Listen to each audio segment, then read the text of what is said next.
Obrigado, Marco Antônio. Retomando os trabalhos, então, vamos ao item 54 da pauta, comércio de lubrificantes. Rubens Moreira, relator, conselheiro Daniel, com a palavra.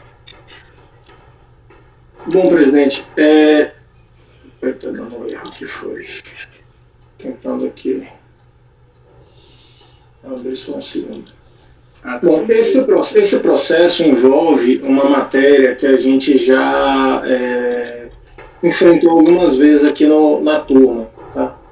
Com votos e posições em vários sentidos. Sobre aquela questão da contratação daqueles cartões da Incentive House, tá?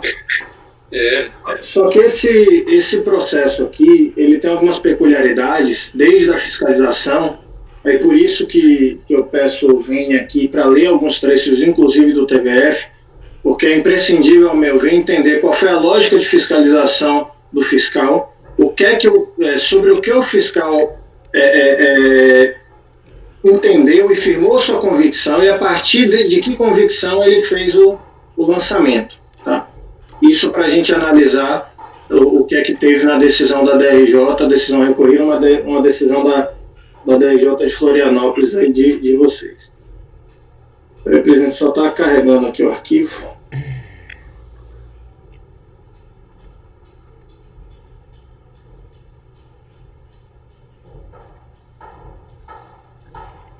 Um segundo.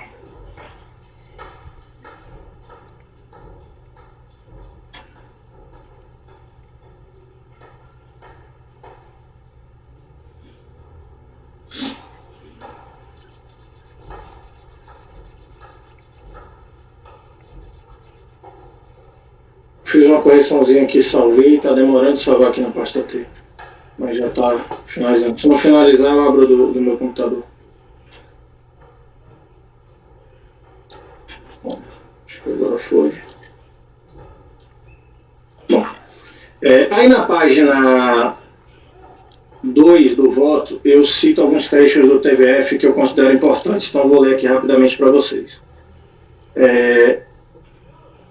O contribuinte Rubens Moreira foi intimado para esclarecer a natureza dos serviços prestados pela empresa Incentive House, no que tange ao fornecimento, operacionalização e destinação dos cartões de promoção. A fiscalizada também encaminhou notas fiscais da empresa Incentive House, cujas cópias instruem o presente processo e originais devolvidos por ocasião da ciência do termo de verificação. Segundo a resposta do termo de início do DOC 7, a aquisição dos cartões de premiação esteve ligada a um programa de relacionamento, motivação e incentivo junto aos canais de distribuição de produtos Rubens Moreira, uma rede de postos de gasolina. Por meio de prêmios pagos a frentistas dos postos de gasolina, em função do número de lacres de recipiente de produtos comercializados pela fiscalizada. Nesse incentivo, a Incentive House disponibilizava cartões para gerenciamento junto às instituições financeiras dos valores dos prêmios a serem distribuídos. Ou seja, o saque em numerário era efetuado pela fiscalizada e distribuído aos seus representantes para remuneração de terceiros na citada promoção. Por meio do termo de intimação fiscal número tal, a fiscalização intimou a empresa a identificar os beneficiários, valores e datas dos pagamentos dos recursos. Comprovar tais destinações por meio de documentação hábil e idônea, bem como a existência da alegada campanha de premiação. Na resposta ao termo de intimação, a Rubens Moreira anexou planilhas contendo o nome de pessoas descritas como frentistas do posto de gasolina, tido como beneficiários das premiações de vendas, em datas e valores especificados no período tal a tal. Então, nessa planilha ele indica nome, CPF, data e posto de gasolina que aquela pessoa trabalhava e o valor recebido. Essas planilhas estão todas aí, é um processo bem volumoso. Ao dar ciência do termo de intimação fiscal tal, a fiscalização demonstrou à fiscalizada que na análise da listagem enviada, a qual indicou por amostragem que a maior parte das pessoas não possuíam referência de ter exercido atividades em postos de gasolina, porque essa promoção, na verdade, ela não era limitada apenas a os frentistas. Um terceiro poderia pegar a tampinha e poderia também trocar por dinheiro. Outrossim, requisitou-se da fiscalizada a identificação do local de trabalho de cada beneficiário listado, os comprovantes de saque dos cartões de incentivo e, novamente, a comprovação por meio de documentação hábil e idônea da destinação dos valores originados dos cartões de incentivo. Na resposta ao termo de intimação, a Rubens Moreira retratou-se da afirmação de que a promoção destinava exclusivamente a frentistas de postos, explicando que os pagamentos eram feitos contra a apresentação das tampas. Por outro lado, apresentou cópia do folder da campanha, um folder da época, tá?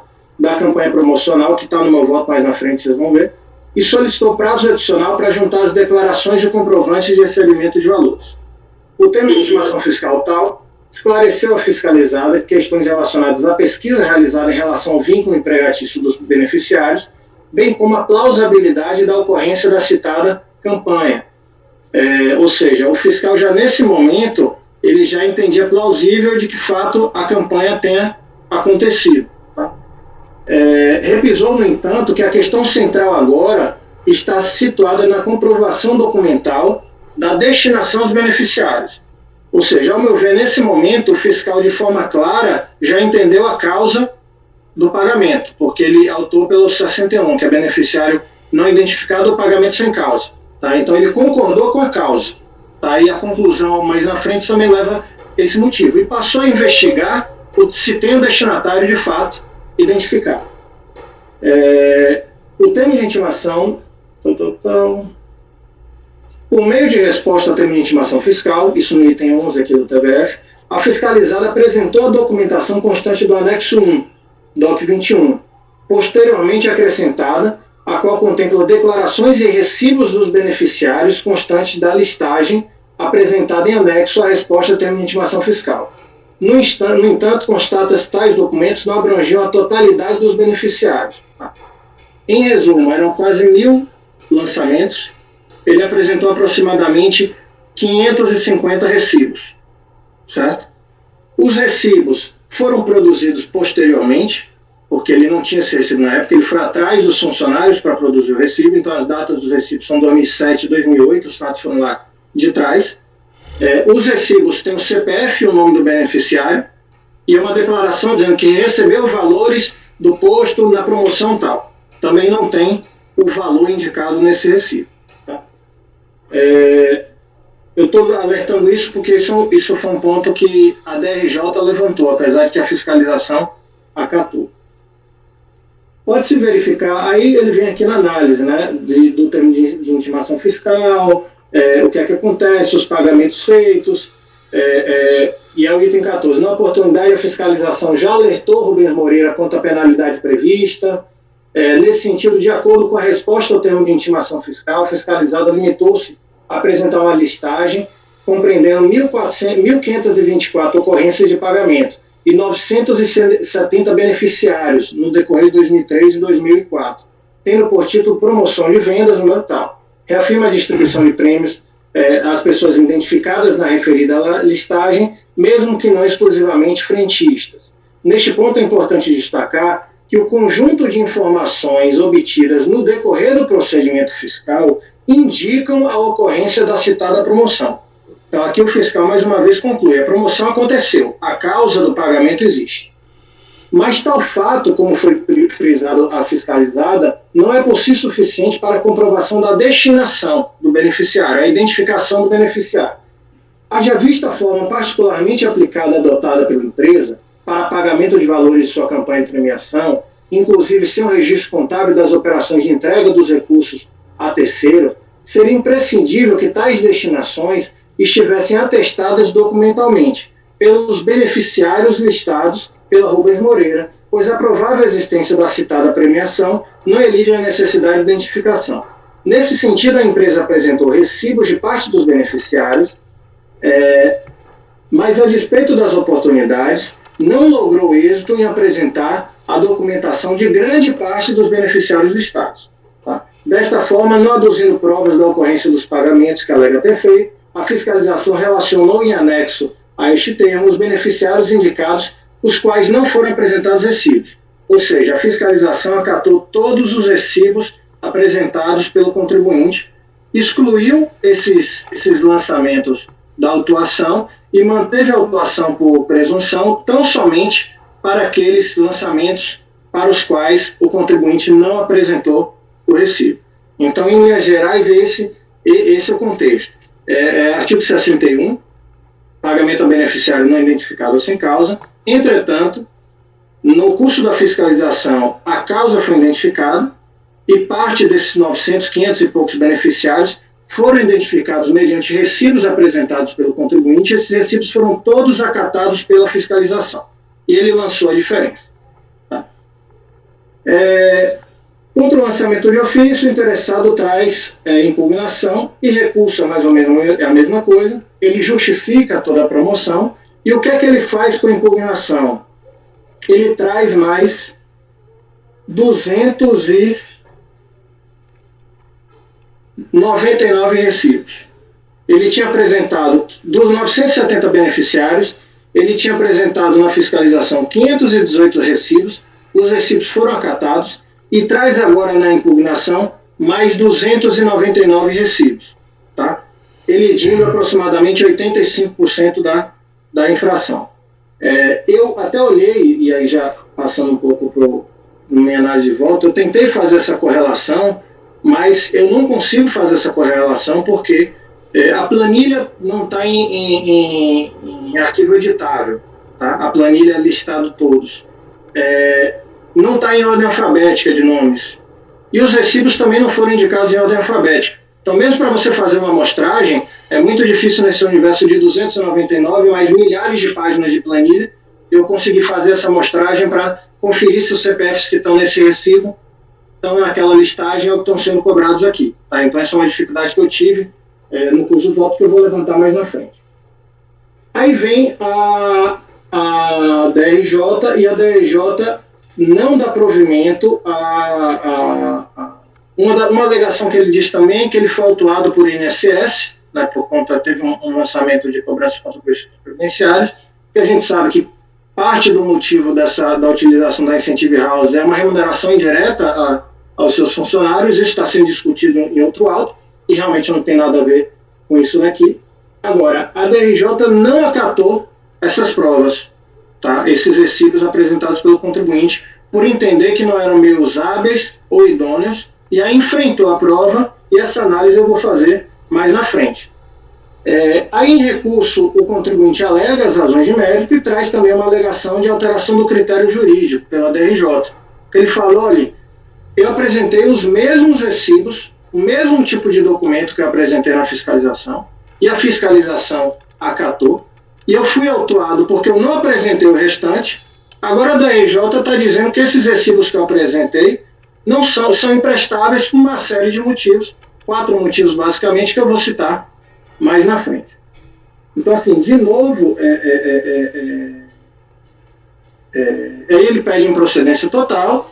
De novo, de argumento que tem aqui, a questão da alteração do critério jurídico, que é uma coisa que eu trago para debate mais na frente. Tá? E é o relatório do essencial. Posso seguir no voto, presidente? Pode seguir.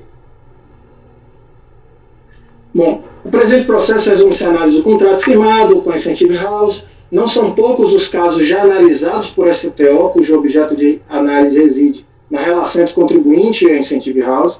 Os elementos extraídos dos autos levam a concluir que o contrato firmado entre a Incentive House e a recorrente, apesar de ter formalmente... só uma outra observação, presidente, que eu esqueci de falar. O contribuinte também tentou, junto à Incentive House, certo?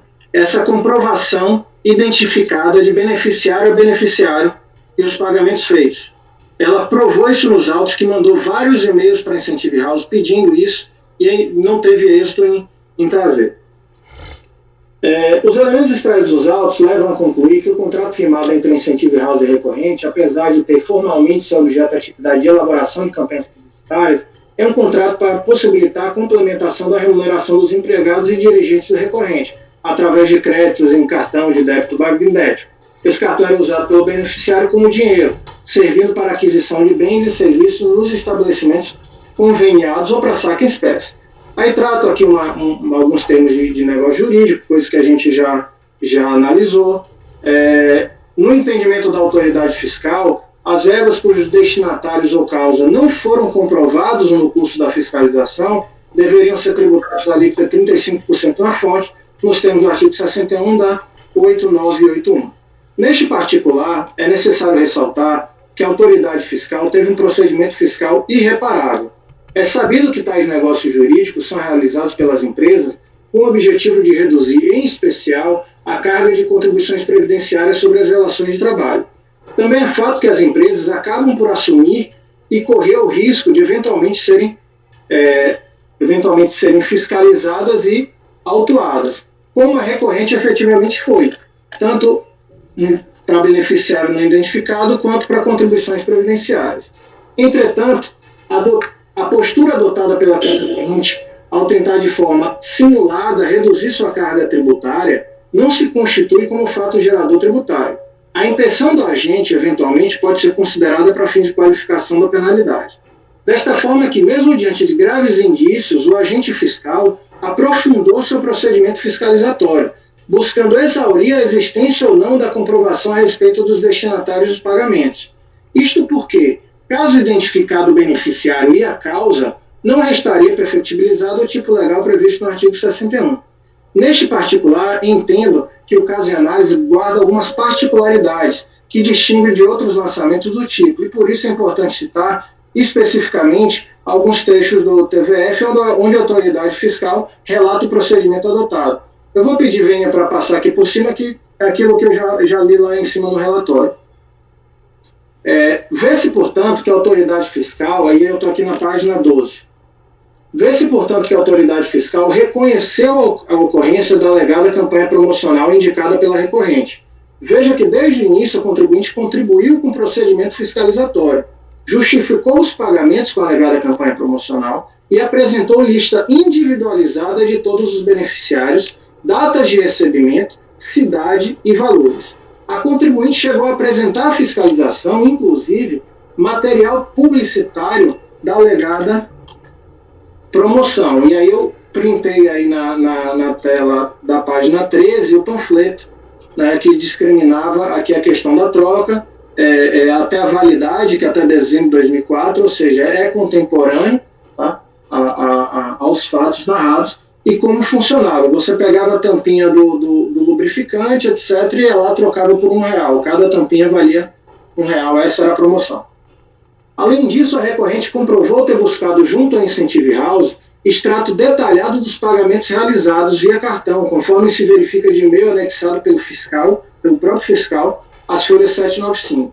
Assim, por todo o contexto probatório que a autoridade fiscal concluiu no item 16 de seu TVF que a recorrente teria logrado êxito em comprovar a causa dos pagamentos, mas não conseguiu comprovar totalmente o destino dos recursos sacados no cartão. Veja que o tipo legal ensejador do lançamento tem por fundamento pagamento a beneficiário não identificado ou pagamento sem causa. Verifica-se dessa forma que o fundamento do lançamento foi a ausência de comprovação da destinação de parte dos lançamentos contábeis identificados pela autoridade fiscal. Esse é o fundamento do lançamento. Digo isto, pois, conforme descrito no item 18 do TVF, o contribuinte, ao longo do procedimento fiscalizatório, apresentou recibos e declarações produzidos no curso da fiscalização e assinados pelos destinatários dos pagamentos, conforme identificado na planilha demonstrativa por ele apresentada. A título de exemplo, reproduzo abaixo um dos recibos apresentados à autoridade fiscal no curso da fiscalização e constante do anexo ao volume 1. Tá? Então, são esses recibos aqui que ele apresentou. Então, ele apresenta um recibo dizendo que recebi da Comercial Moreira, CNPJ tal, prêmio em dinheiro relativo à promoção troca de tampas. Tá? Local onde ele trabalhava, nome, CPF e assinatura. Eu também verifiquei esses recibos, são letras diferentes, são assinaturas diferentes, não tem nenhum indício aparente de nenhum tipo de falsificação. Agora, foram produzidos depois, isso foi confirmado pelo próprio contribuinte. Ele não tinha esses recibos lá na época dos pagamentos.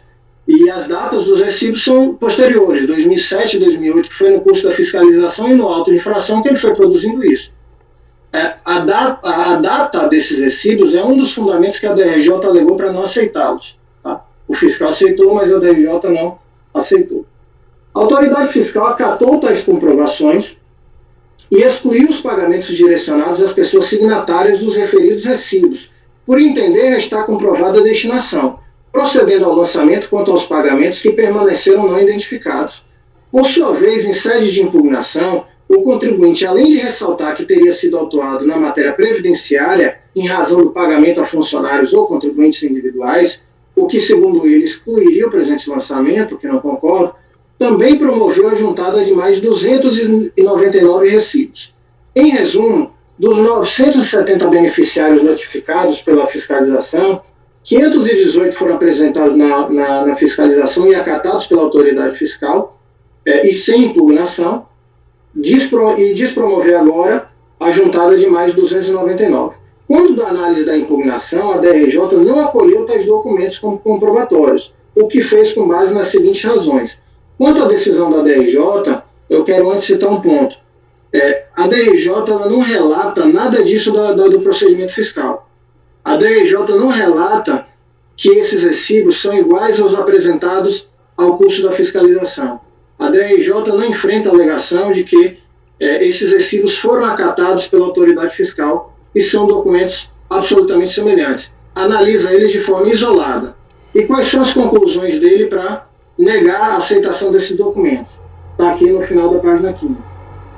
Aí ele vem falando da questão da Incentive House e dizendo que ele opta por correr o risco de não recolher o IRF. Então esse é o primeiro ponto. Olha, a empresa optou pelo risco. Bom, segundo, embora possa haver coincidência entre nomes, números de CPF constantes da planilha, ou seja, ele fez essa verificação para ver que o CPF que estava ali estava na planilha, nestes não consta o elemento básico da quantidade do valor econômico financeiro a que se refere, pois não apresenta o valor, ou seja, o recibo não tem valor, apesar de que na planilha apresentada tem o valor. Os denominados recibos foram emitidos em 2007 e 2008, quando os fatos aconteceram em 2003 e 2004. Isso, em momento nenhum, foi negado pelo próprio contribuinte, que os recibos foram produzidos posteriormente. E aí o último ponto é que no recibo consta que ele recebeu da Comercial Moreira, quando na verdade ele teria recebido da Incentive House. Então haveria uma impropriedade aí em quem estaria fazendo o pagamento. E esses foram os 4 fundamentos que levaram a DRJ a não acatar esses recibos. Ressalte por oportuno que o relator não chegou a citar que tais recibos são semelhantes aos apresentados ao longo da fiscalização e acotados pela autoridade fiscal. Não há como se negar que, se os 299 recibos adicionais tivessem sido apresentados antes da conclusão do procedimento fiscal, eles também seriam considerados e afastados do presente lançamento.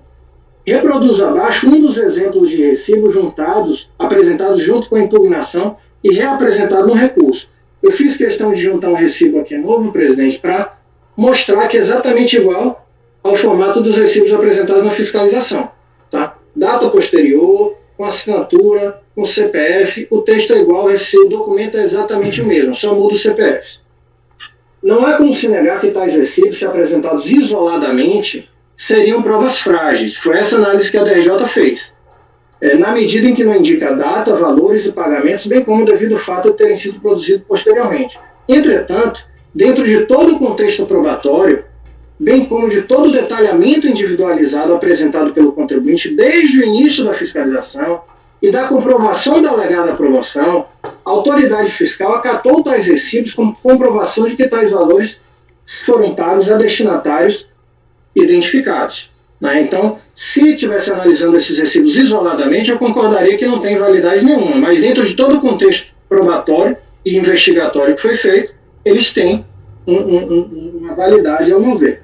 Exatamente por isso que, em sede de recurso, o contribuinte alega que a DRJ inovou nos critérios jurídicos do lançamento, alegando que, por ocasião da fiscalização implementada dos agentes, a recorrente já havia apresentado os recibos, então, basicamente, que são os mesmos documentos, os documentos foram acatados e não poderia agora a DRJ, por fundamentos diversos, negar a aceitação de tais documentos. Em linhas gerais são essas, presidente. Aí eu venho com alguns pontos para debate. Primeiro, analisar se, de fato, isso é uma alteração do critério jurídico do lançamento. que me parece que é, tá? Alterando-se o critério jurídico, teria que se anular a decisão da DRJ para retorno, para novo julgamento.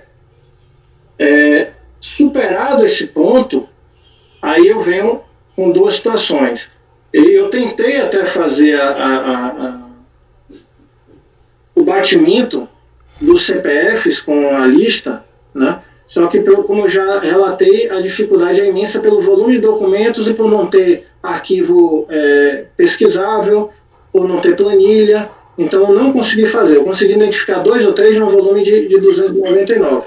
Então, por mais que pareça crível, eu não tenho a certeza aqui que todos aqueles CPFs dos 299 recibos estão vinculados ao lançamento aqui. Precisaria ser feito esse batimento. Tá? Então, ou converter em uma diligência para que seja feito esse batimento, não sei se nessa altura seria possível, ou dar provimento parcial e determinar que a unidade de origem, no momento da liquidação, exclua os valores relativos aos CPFs que estão indicados nos recibos de folhas tais a tais. Então é isso, presidente. Meu voto, inicialmente, seria por anular a decisão da DRJ por inovação do critério jurídico. Superado isso, diligência ou dar parcial provimento, ou, eventualmente, se acharem que, diante de todo o contexto, e se tratando de um lançamento por presunção, essa presunção já foi por demais elidida, dá total provimento, que aí daria para superar a nulidade aí da decisão da DRJ. Está aberta a discussão. O caso, pelo menos a parte fática, lembra muito aquele da Maquena que a gente jogou em dezembro, né? Inclusive, acho que era posto também. Se eu não me engano, naquela época, o problema que foi apurado não foi nem a operação em si, foi a inconsistência na prova que o contribuinte traz. Lá, se eu não me engano, na própria listagem de supostos favorecidos, a fiscalização encontrou diversos erros, diversas incongruências. Aqui parece que é diferente a situação. Aqui parece que a fiscalização que tem algumas questões que não foi bem apurada, né? Pela ordem, conselheiro Carlos André, depois doutora Letícia. Presidente, bom, eu acho que aí não há, por parte do julgador de primeira instância, não há uma alteração do critério jurídico. Sim. Né? Na verdade, o contribuinte produziu novas provas e a DRJ analisou aquelas provas e entendeu que aquelas provas não eram hábeis a comprovar o alegado pelo contribuinte. Então, o critério jurídico permanece o mesmo, ou seja, a causa está comprovada, resta comprovar o beneficiário, se não há comprovação do beneficiário, a hipótese de imposto de renda retido na fonte. Né? O critério jurídico se manteve. Apenas a apreciação da prova é que levou a uma livre convicção motivada distinta enfim, pleiteada pelo contribuinte. Né? Então, eu não vejo razão para a nulidade da decisão de piso. Dito isso, parece-me razoável adotar, na apreciação das provas, o critério que eu aqui vou adotar, de acatar aquelas provas que a fiscalização acatou. Né? Por que isso? Porque no momento em que a fiscalização atuou, ela indicou para o contribuinte o que seria suficiente para comprovar o fato. Né? Então, evidentemente, isso orientou a forma como o próprio contribuinte fez a sua defesa. Né? Então, acho que é razoável adotar o mesmo, a mesma forma de apreciação da prova. Né? Então, me parece que aí não é o caso de nulidade da decisão de piso, mas é o caso de acatar esses recibos. Né? Se não há essa possibilidade de fazer a correlação, né, entre os recibos apresentados e a listagem que foi apresentada, né, porque a listagem PDF, né, não possibilita fazer esse cruzamento. Eu acho que a diligência talvez seja a solução mais adequada para que o contribuinte faça essa correlação, né, e demonstre, então, de forma mais completa a sua ligação. Então, no primeiro momento, é isso. Doutora Letícia, depois doutor Nelson, doutor Camerano. Bom, as minhas colocações coincidem com a do doutor Carlos. Concordo que não houve alteração de critério jurídico, que o que houve foi uma valoração da prova diferente do que a fiscalização fez.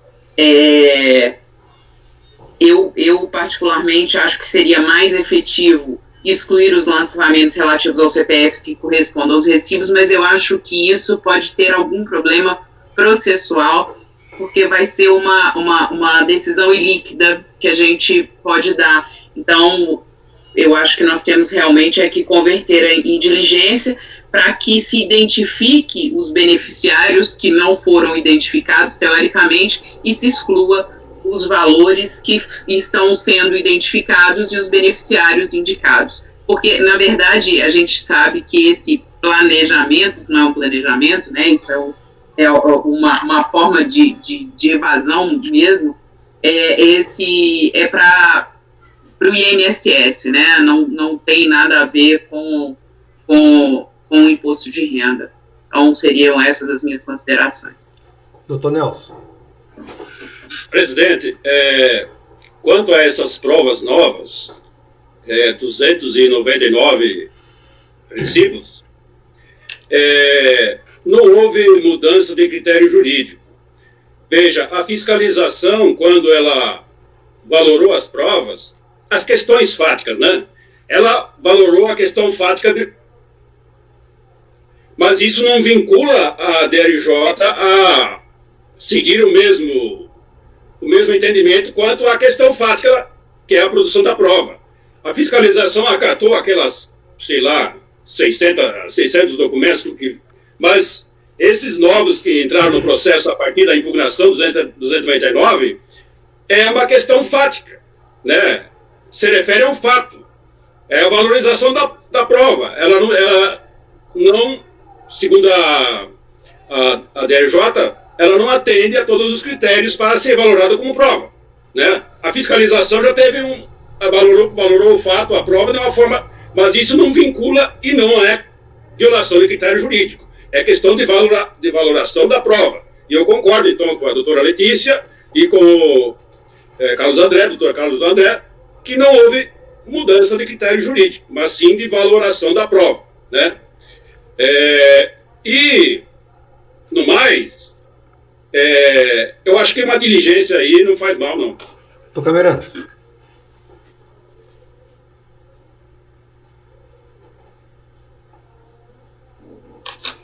Senhor presidente,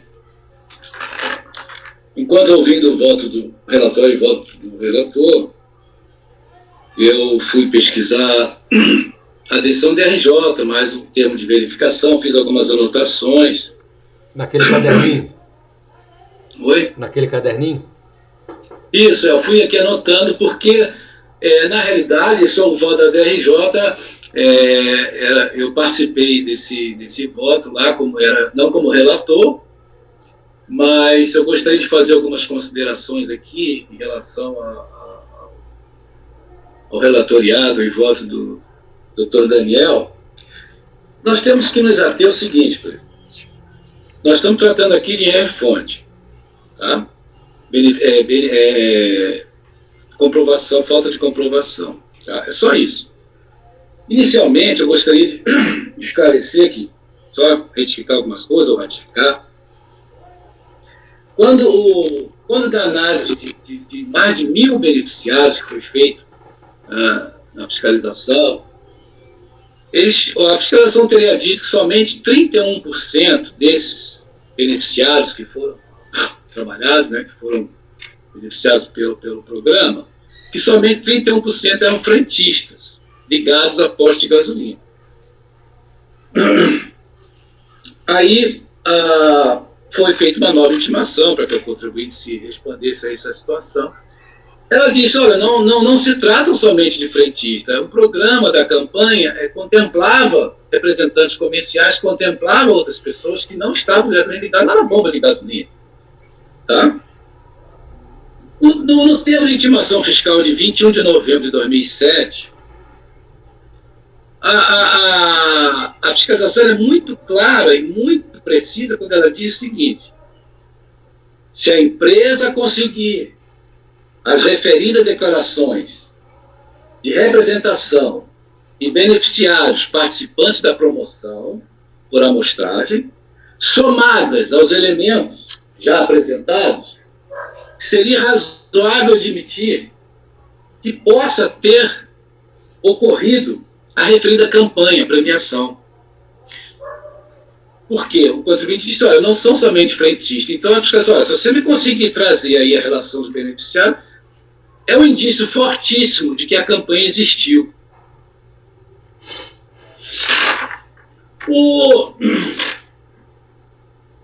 E aí o contribuinte fez e apresentou lá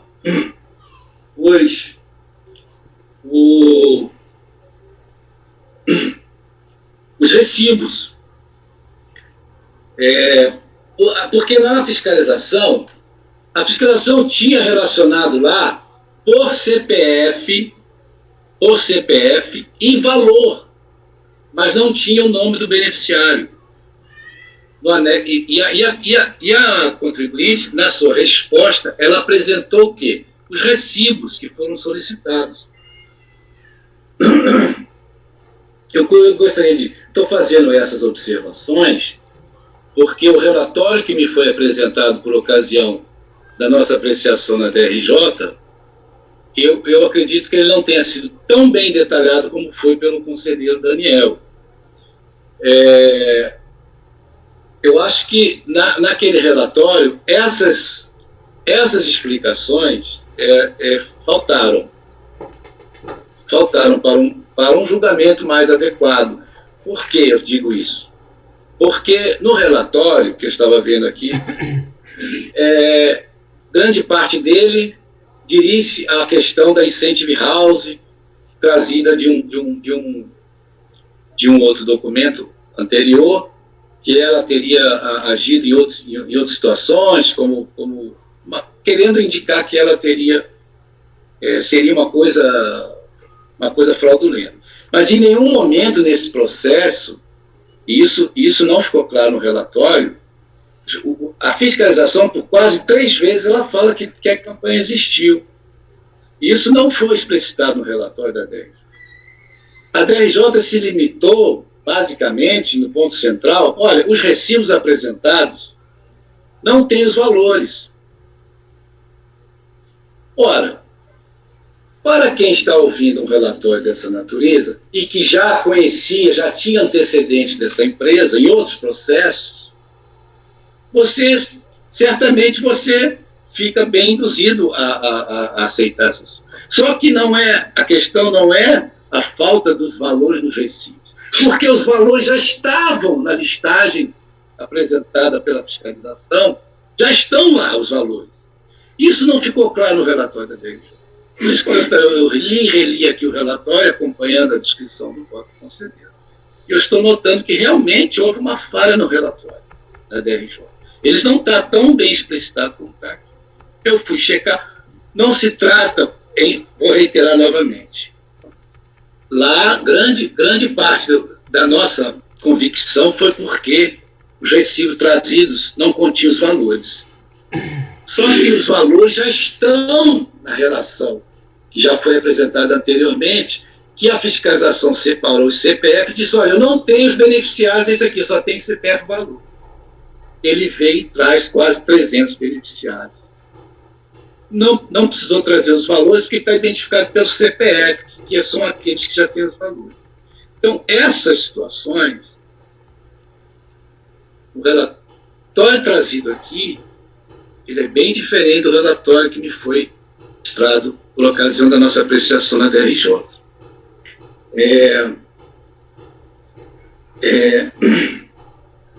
Então, essa questão da Incentive House, nós não estamos tratando aqui da sua idoneidade, se tem problema com o ISS, nós não estamos tratando disso aqui.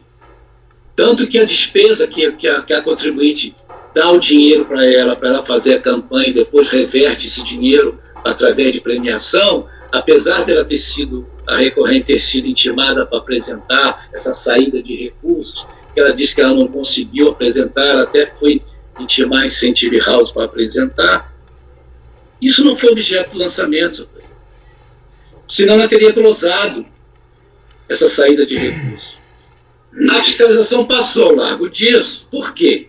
A campanha existiu, e a fiscalização disse isso por mais de uma vez. E eu volto a repetir aqui.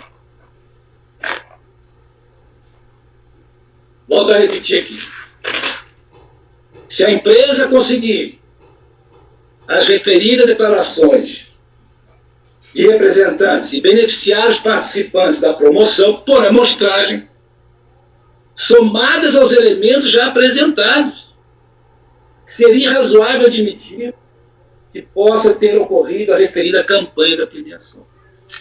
E ele trouxe. Esses beneficiários, esses quase 300 beneficiários,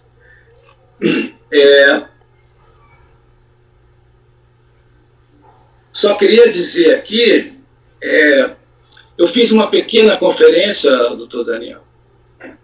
Talvez não fosse tão difícil essa identificação, porque a listagem da fiscalização relativa a esses CPFs que foram objeto da autuação, que ela coloca lá o CPF, ele está por ordem de numeração crescente do CPF.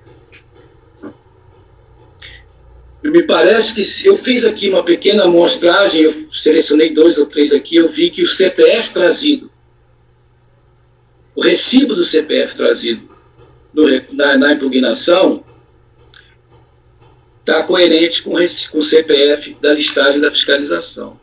Então, eu particularmente, eu acho que não seria necessária a realização de diligência.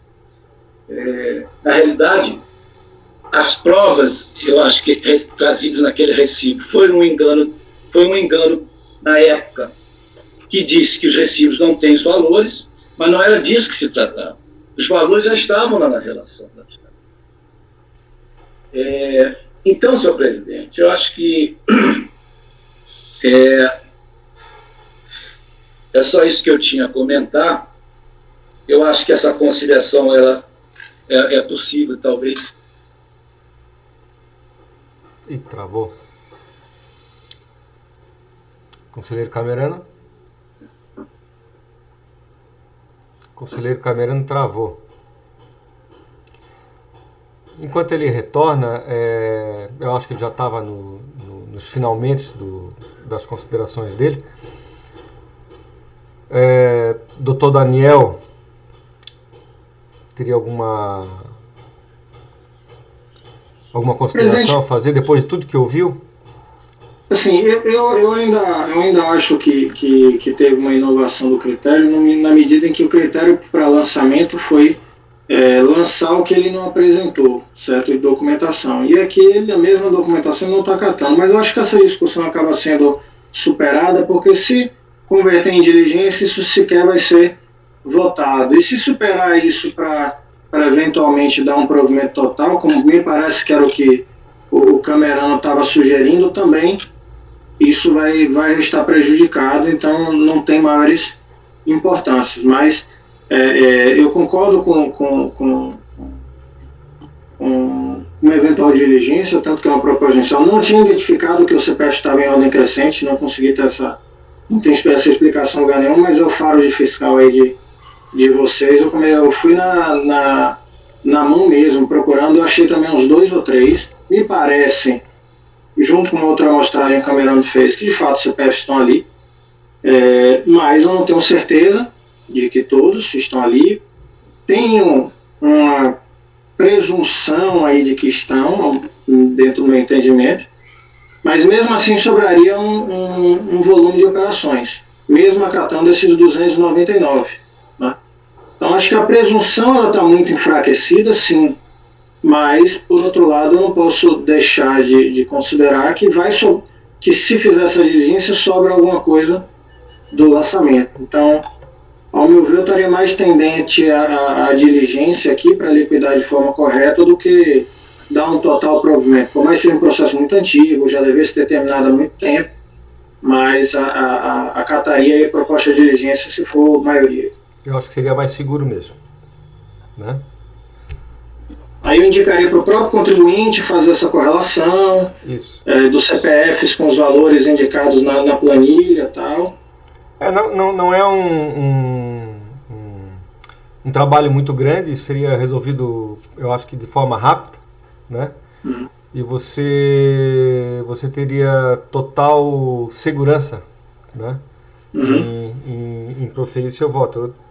Meu entendimento, não sei o entendimento dos outros, vamos ver na hora da votação, mas eu acho que seria o mais adequado para o caso. Tá aí os esclarecimentos do Camerano foram excelentes, né?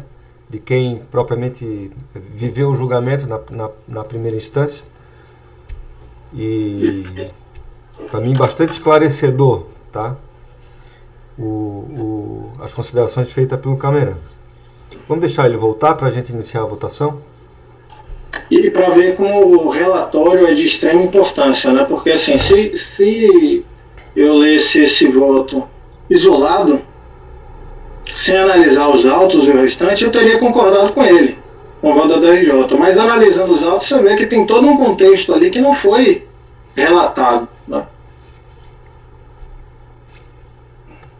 É verdade. Camerano agora já sabe que saiu. Mandou uma mensagem no grupo aqui. Ele deve ter ficado falando sozinho um tempão aí. Exatamente. Agora já descobriu que saiu. Exatamente. Eu retirei a senha, tá? Bom, isso mesmo. Tem que tirar mesmo. Ô, presidente, só assim para concluir aqui, no final das contas, apesar do Camerano não ter terminado, nós vamos votar pela diligência, né? Pelas colocações do Dr. Daniel. Sim. Eu acho que essa é a proposta primeira dele. A não ser que alguém divirja e a gente tenha um voto divergente, né? No sentido de dar provimento. Aquela segunda possibilidade de dar provimento para catar e a unidade de origem tirar, eu já coloquei, mas na mesma ressalva que a Letícia. Eu acho que acabaria sendo uma decisão condicional. Daria mais agilidade, mas seria uma decisão mais para condicional aí, né? É diferente de PEDECOMP, quando a gente manda de volta para analisar o crédito, né? Aqui...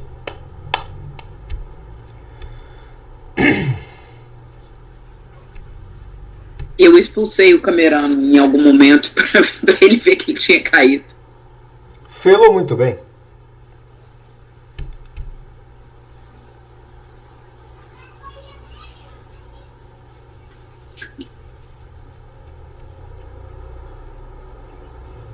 Onde está o Camerano?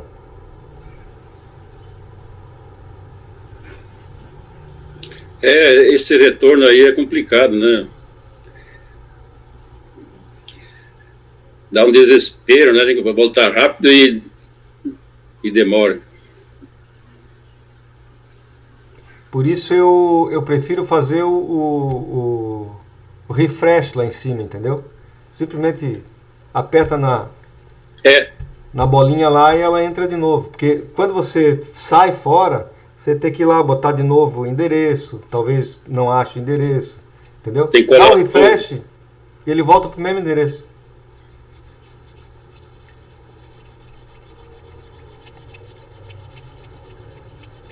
Só que aí precisa de um treinamento para o Camerano entender o que é isso, né?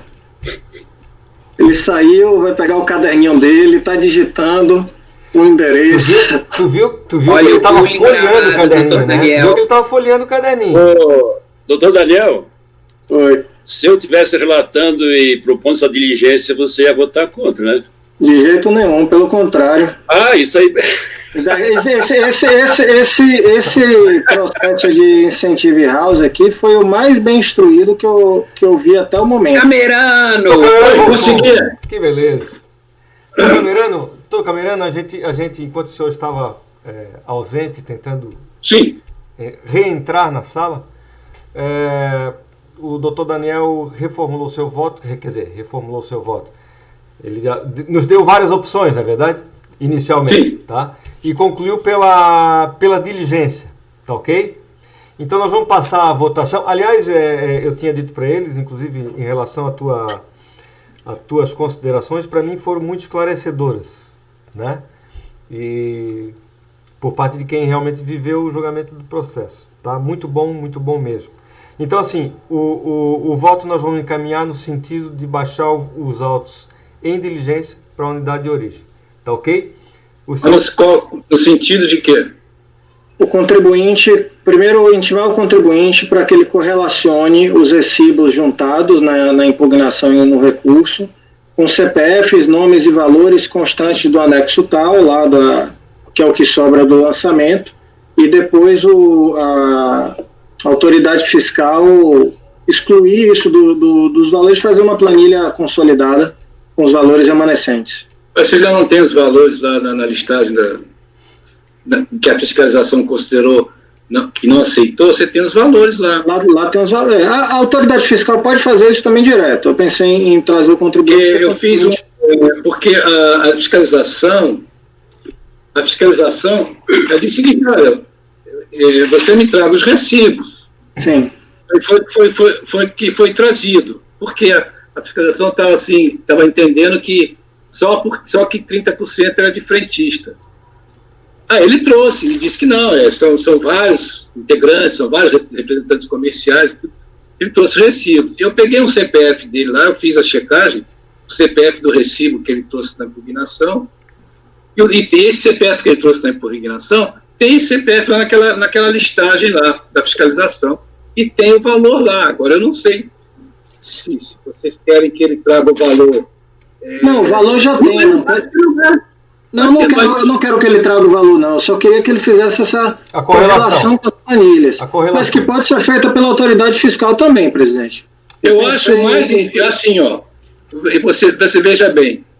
A fiscalização ela foi muito assim, como dizer, muito zelosa.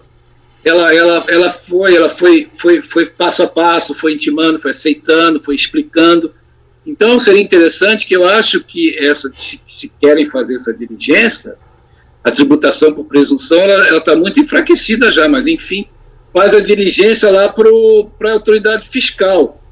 Porque é ela que participou de todo o processo, nem sei se ela ainda está lá na unidade, provavelmente vai ser outra que vai ver isso aí, até ela entender essa encrenca toda, mas, enfim... isso aí é questão de especificar bem o que está sendo pedido, né? Claro, sim, senhor. Delimitar bem no voto. Isso, fazer bem específica, né? Isso, tá bem específica aquilo que a gente está precisando, tá bom? Doutor Camerano, então, o senhor acata o pedido de diligência?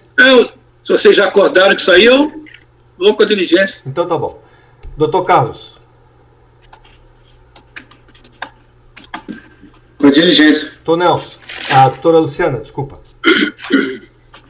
Com diligência, presidente. Doutor Nelson. Presidente, sim, eu voto pela diligência. Doutora Letícia. Pela diligência também. Doutor Eduardo. Eu parabenizo o conselheiro Daniel pelo laborioso voto e as considerações do Camerano e acompanho a diligência, presidente. Ok, então por unanimidade de votos, converter o julgamento em diligência nos termos do voto do relator. Passemos então à apreciação do item 55. Conselheiro Daniel Santer, fábrica de papel, Santa Terezinha. Só abrindo aqui, presidente. Essa é uma discussão mais simples e bem fática.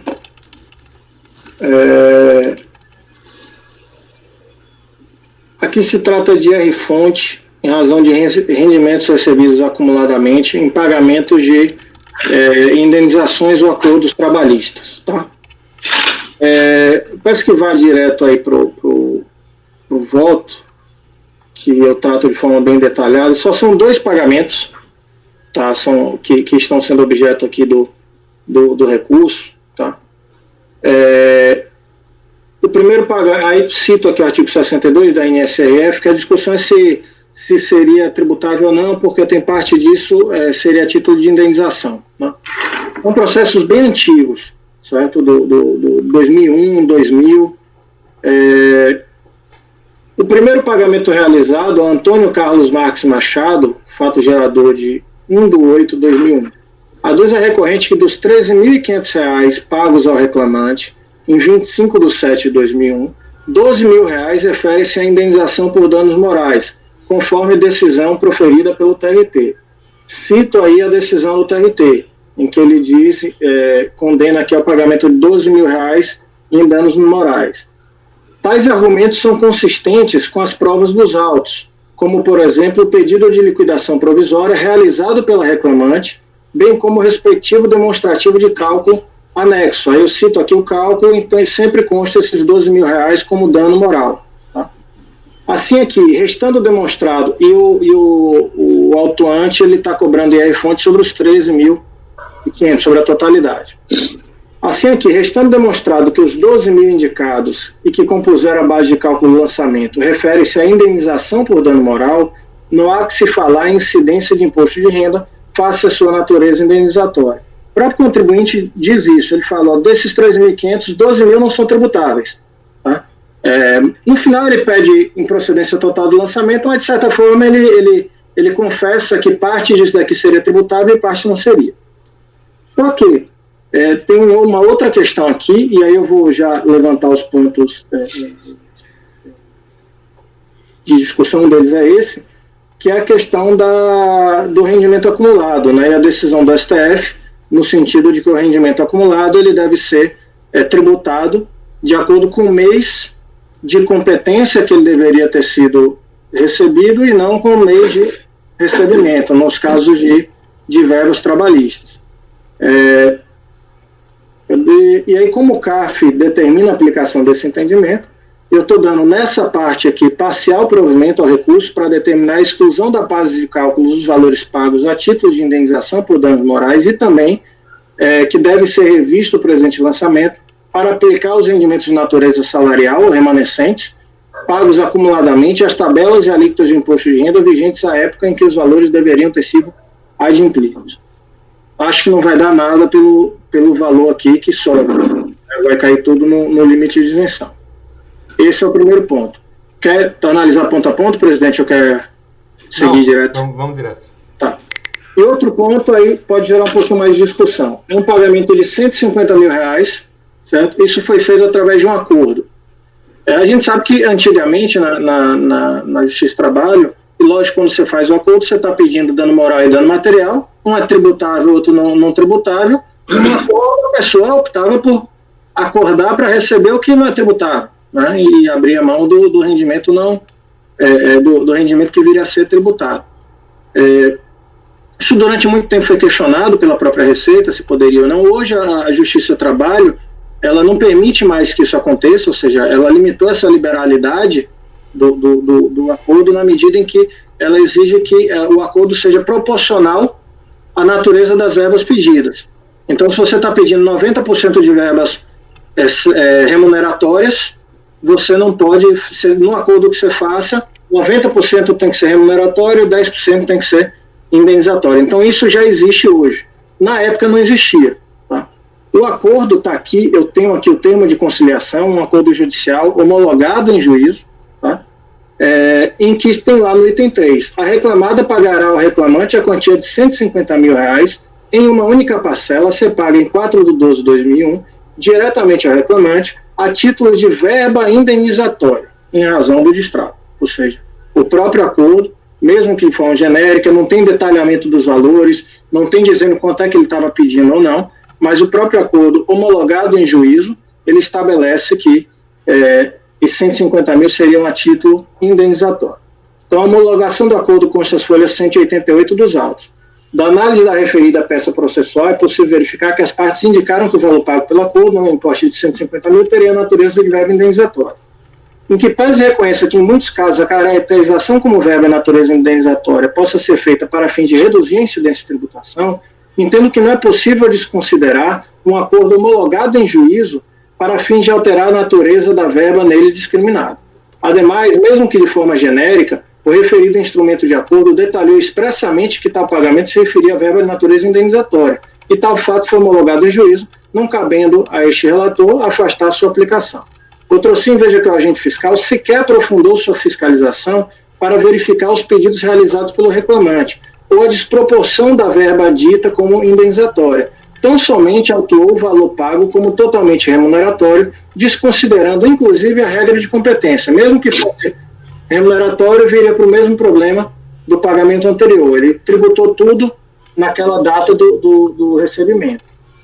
Aí trago aqui alguns precedentes do CARF, né, a respeito da questão de valores recebidos, de discriminação de natureza salarial remuneratória, questão de composição amigável, quando a reclamatória trabalhista finda em acordo conciliatório homologado pela Justiça do Trabalho, a base de cálculo tributável é segundo a natureza das parcelas que compuseram o acordo homologado. De fato, quando a reclamatória finda, o ajuste celebrado entre as partes é dotado de força executiva e substitui, salvo observações do próprio ato, a sentença proferida no juízo de conhecimento. A base de cálculo tributável do imposto é aferida segundo a natureza das parcelas que compuseram o acordo homologado. E aí, nesse ponto aqui, eu volto por dar provimento ao recurso voluntário para afastar o IR-fonte. Então, em resumo, meu voto é no sentido de dar parcial provimento ao recurso.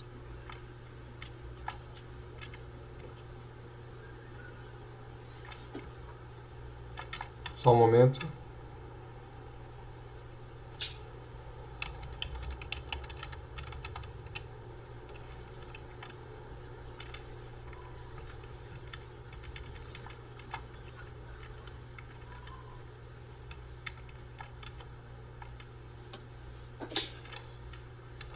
A fiscalização não foi atrás de nenhuma informação mais específica quanto à ação trabalhista, né?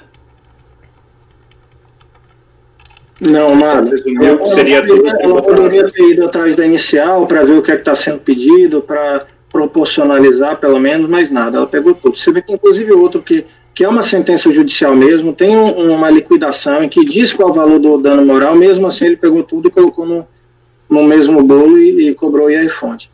Mas lembrando que tinha uma época aí que tinha uma discussão se incidia ou se não incidia, né? Os próprios juízes do trabalho, até, sei lá, uns 10 anos atrás, nem eles acho que se ligavam muito nessa questão tributária, né? Dos efeitos, mesmo as condenações, quando não era acordo, quando tinha condenação, tinha algum ruído no que era para tributar, no que não era, né? Na realidade, eu estou tentando me lembrar, eu não estou conseguindo agora. Talvez o Carlos André ou o Camerano possa me ajudar, o próprio Nelson. O entendimento da Receita a respeito da tributação da indenização por dano moral, especificamente por dano moral. Tá? Se não me engano, a Receita entende como, se não me engano, eu posso estar enganado, vocês me corrijam, entende como tributável. Tá? Carlos André? Não, está na instrução normativa, inclusive o próprio Carlos me passou o número, lá em cima no voto, a IN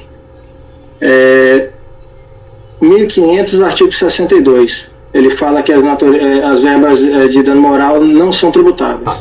Então fechou. Na verdade... Inclusive tem súmula no STJ, né, falando que não incide imposto de renda retido na fonte sobre dano moral. É exatamente essa questão, quer dizer... A Receita tinha um entendimento de que era tributável. Então não estava. Aí avançou para a súmula do STJ. A Procuradoria da Fazenda, então, propôs que não se recorresse mais dessa matéria, e aí naquela dinâmica, né, agora entre a Receita e a Procuradoria da Fazenda, saiu o ato vinculante, e a Receita, então, incluiu nessa IN diversas hipóteses, entre elas essa, que agora vincula, né? Quer dizer, não se lança mais, e aquilo que foi lançado deve ser julgado derrubando e se estiver em processo judicial, não se recorre mais. Então não estava de todo errado, havia esse entendimento. Não, estava correto. Da Receita mesmo. Estava correto e a Receita e a Procuradoria da Fazenda cederam à jurisprudência. Ok. Estão prontos para votar? Doutor Camerano. Acompanho o relator, presidente. Doutor Carlos André. O relator. Doutora Luciana. O relator, presidente. Doutor Nelson. Presidente, realmente a Receita tinha sempre um entendimento muito restrito, né? Mas agora isso está reafirmado pelo ato normativo. E então voto com o relator. Doutora Letícia. Com o relator, presidente. Doutor Eduardo. Acompanho o relator também, presidente. Também acompanho o relator, então a gente tem aqui, depois eu vou precisar melhorar essa redação, tá? Mas por unanimidade de votos, dar parcial provimento ao recurso para excluir da base de cálculo os valores pagos a título de indenização por danos morais, além de determinar que o remanescente dos débitos sejam tributados aplicando-se às tabelas e alíquotas de imposto de renda vigentes à época em que os valores deveriam ter sido adimplidos ao senhor Antônio Carlos Marques Machado. No caso dos benefícios pagos ao senhor Flávio Ribeiro Rodrigues, dar provimento ao recurso para afastar a exigência. Tá ok? Depois eu vou melhorar essa redação, mas em suma é isso. Tá? Ok, presidente. Muito bem. Passemos então ao item 59, doutor Daniel, ampla. Deixa eu de novo. Peraí. Presidente, esse ampla são 3 repetitivos. A matéria não é muito estranha, mas um deles tem um caminho diferente dos outros 2. Deixa eu ir logo por ele aqui, tentando identificar para ver qual a gente inicia. Faz o seguinte, faz esses que são idênticos e a gente retoma à tarde com esse que é diferente. Pode ser? Mas a diferença não é tão grande, é porque o fundamento fica mais lógico ao contrário. Então tá, tudo bem. Vou tratar da exceção primeiro. Como o senhor quiser, então. Qual é o número? Deixa eu só ver. Eu estou abrindo aqui para conferir.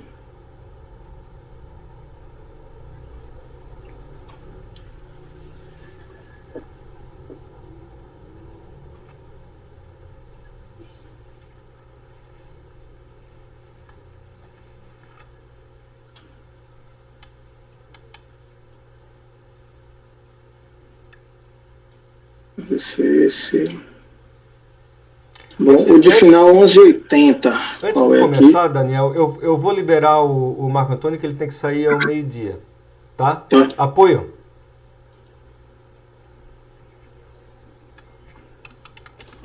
Sim, presidente. Eu estou vendo que a gente vai avançar um pouquinho ao meio-dia, então você está liberado, tá? Então você pode parar a gravação por aí e a gente continua por aqui, tá ok?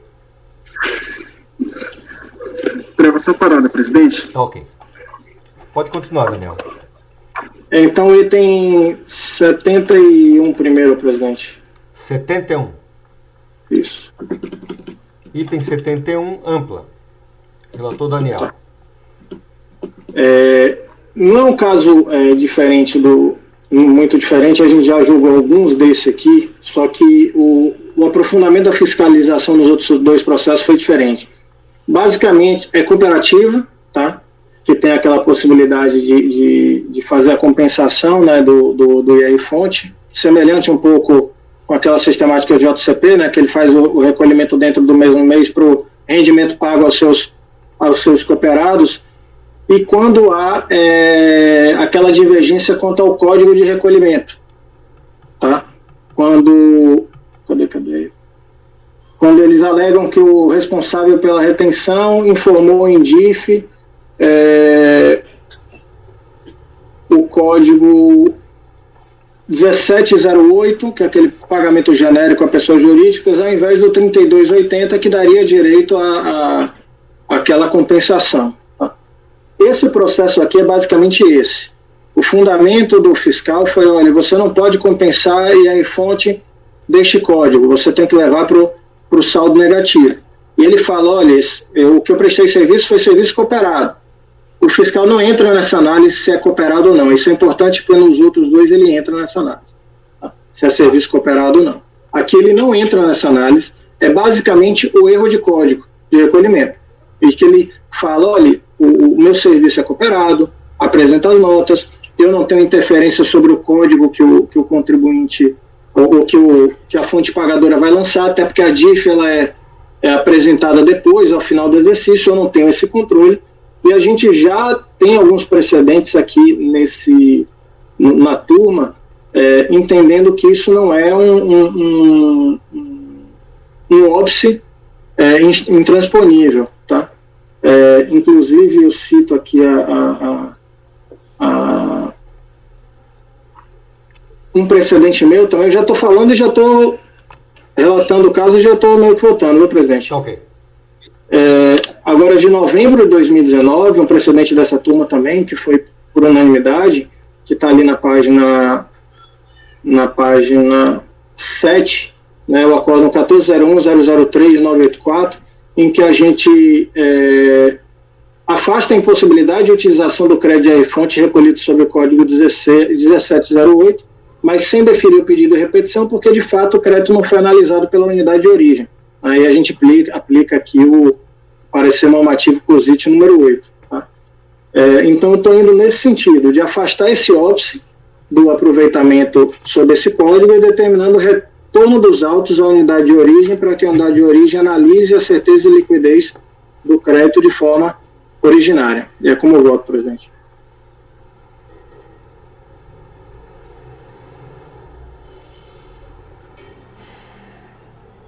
Só um momento.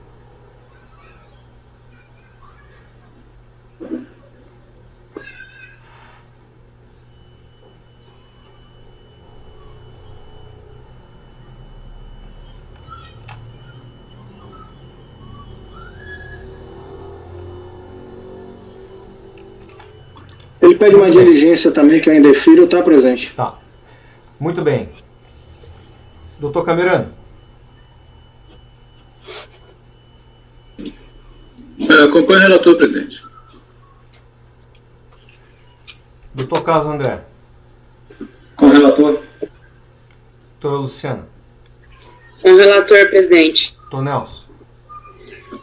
Presidente, eu voto com o relator. Doutora Letícia. Com o relator, presidente. Doutor Eduardo. Com o relator, presidente. Voto com o relator também. Então temos por unanimidade de votos dar parcial provimento, é isso, né? Parcial provimento ao recurso voluntário para o fim de reconhecer o direito da recorrente utilizar o crédito relativo ao fonte devidamente confirmado, recolhido sob o código 1708, determinando o retorno do processo à unidade de origem para que analise a liquidez e certeza do direito creditório. Fechou? Fechou. Eu não adaptei ainda para a sistemática do repetitivo, viu, presidente? Mas eu vou adaptar depois na formalização. Muito bem. Bom, a gente vai encerrar essa parte da manhã, retornando às 14 horas, com os demais processos que faltavam. Deve ter faltado, acho que 2 ou 3 processos aqui. Tá? Doutor Carlos, eu pediria para o senhor parar a gravação, por gentileza.